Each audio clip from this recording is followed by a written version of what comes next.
On Newsnight Scotland, more prominent lawyers join the debate about the Supreme Court's proper role in Scots criminal law. Is this a dispute about law or about politics? Is there just one right answer? And the new look Holyrood takes shape. Might majority government actually empower the committee system or simply sterilise it? Good evening. The row between the Scottish Government and the UK Supreme Court shows no sign of abating. The latest to weigh in is the UK Government's Advocate General for Scotland. Lord Wallace has defended the role of the court to intervene in Scots law where it conflicts with human rights legislation. Alex Salmon says the arrangement is threatening the independence of our legal system, and he's appointed a group of experts to look at changing it. While his political skills are absolutely beyond doubt, has the First Minister got the law right? Kenneth MacDonald has this report. According to the First Minister, it's an open and shut case. It's all very well for people to criticise judges in the Court of Session, but why not criticise a situation which boils down to the potential replacement of Scottish law with Lord Hope's law? I don't think that's a satisfactory situation, and I think the issues that arise from it, in the interests of people in Scotland, are both far-reaching and require to be corrected. The Court holds that the trial would have been significantly different if the undisclosed evidence had been available. The Scottish Government says the continuing case of Nat Fraser has allowed a London-based court to second-guess the Scottish criminal justice system, a jurisdiction that's been separate since the Union. The UK Government begs to differ. The role of the Supreme Court is a very narrow role related to so-called devolution issues, which primarily has arisen in cases of human rights issues.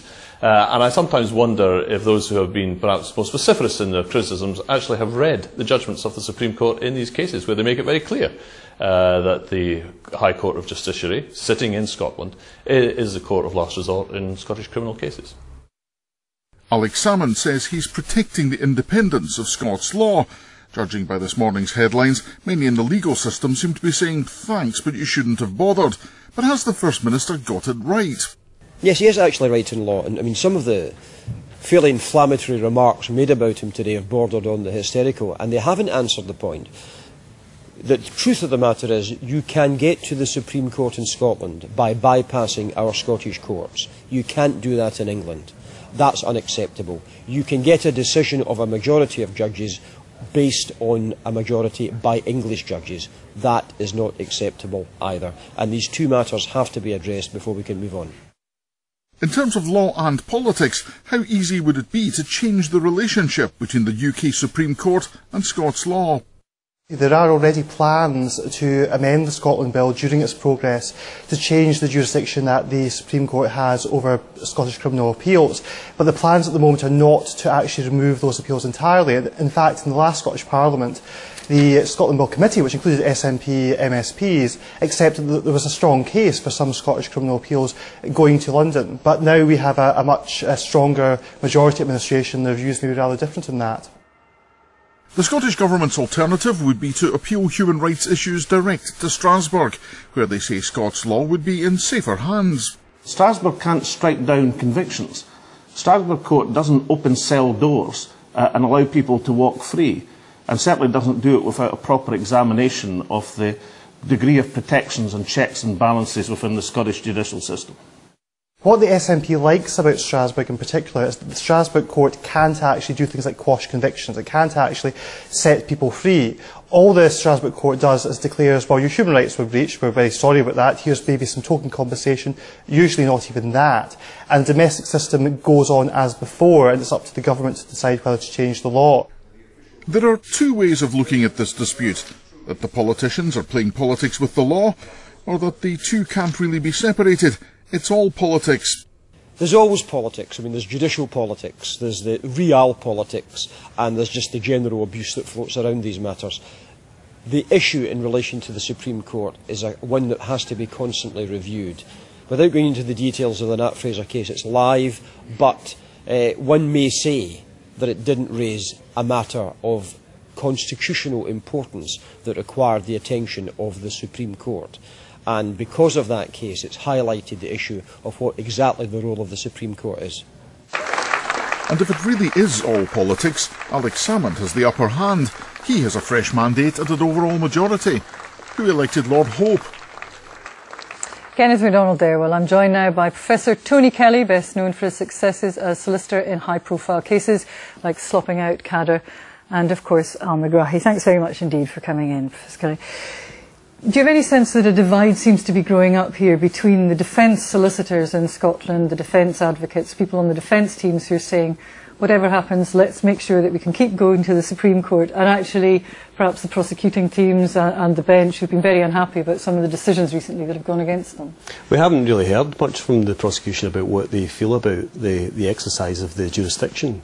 I think it's ironic that only in a matter of weeks we're going to see a prosecution-inspired appeal all the way to the Supreme Court and argued.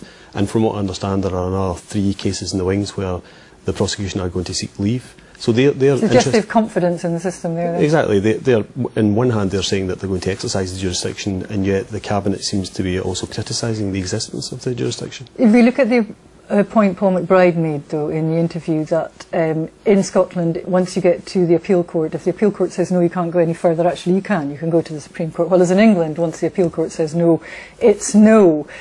That would absolutely seem to undermine the authority of the Scottish courts.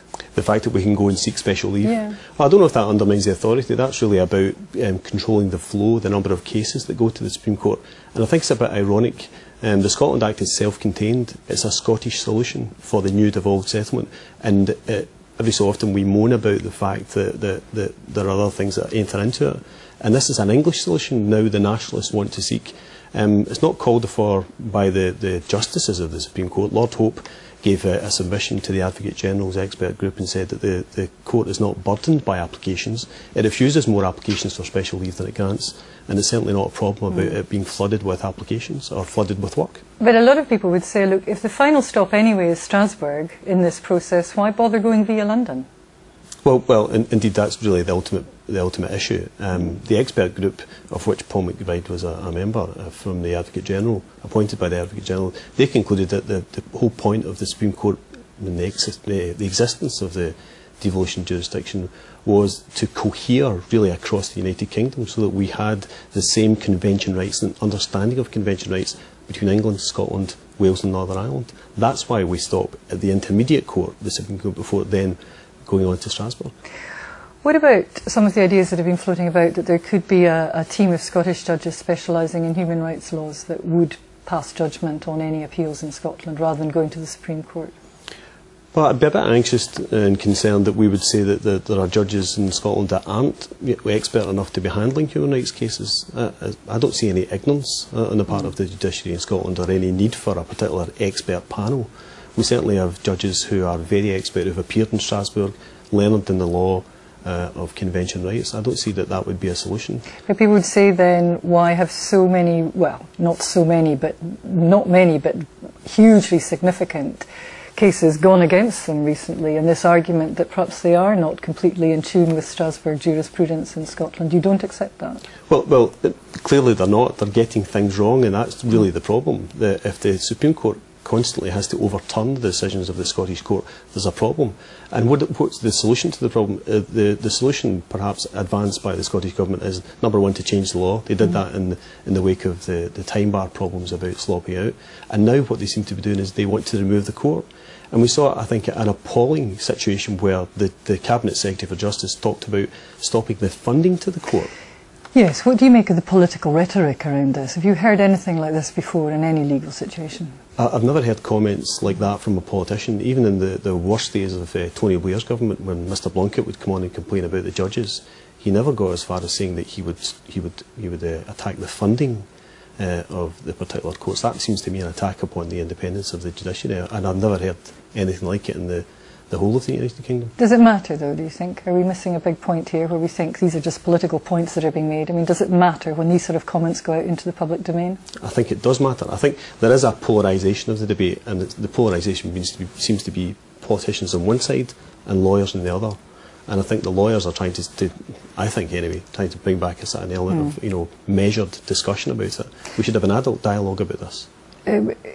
If we look at what could be potential outcomes, say this expert panel says actually will mean no appeals can go south if they say no in Scotland, and we could possibly also say that the Supreme Court has to have a majority of Scottish judges, for example. Are these potential solutions, you think, that some of the lawyers in Scotland would be happy with? Well, I'm struggling to see, and really in all of the political rhetoric of this, what's the basis of the criticism? I mean, I understand the politics of the situation, but what's the legal analysis that says that we have to have more Scottish lawyers at the bench of the Supreme Court for it to be a sort of more learned and a more respected decision? That then comes down to, let me see your passport and your birth certificate, and then you can rule upon Scots law. Do you not think there must be an argument that says, look, when you're making these decisions, you can say the decisions are being made not on the merits or demerits of Scots law, but on convention compatibility? You can make that argument. But equally, you can say the more informed you are about the culture of Scottish law that informed that decision, the more reasonable your judgment. Precisely, and that's why we have comments from, respected judgments from Lord Hope and Lord Roger. Right. They're in the very senior posts in the Scottish judiciary. They understand perfectly the issues they're talking about. Right. And if you remove the Supreme Court, we're off to Strasbourg, which is full of foreign judges who certainly don't appreciate the nuances of Scots law. Tony Kelly, thanks very much indeed for coming in. Thank you. Now, back at Holyrood, they're getting ready to choose the conveners of the Parliament's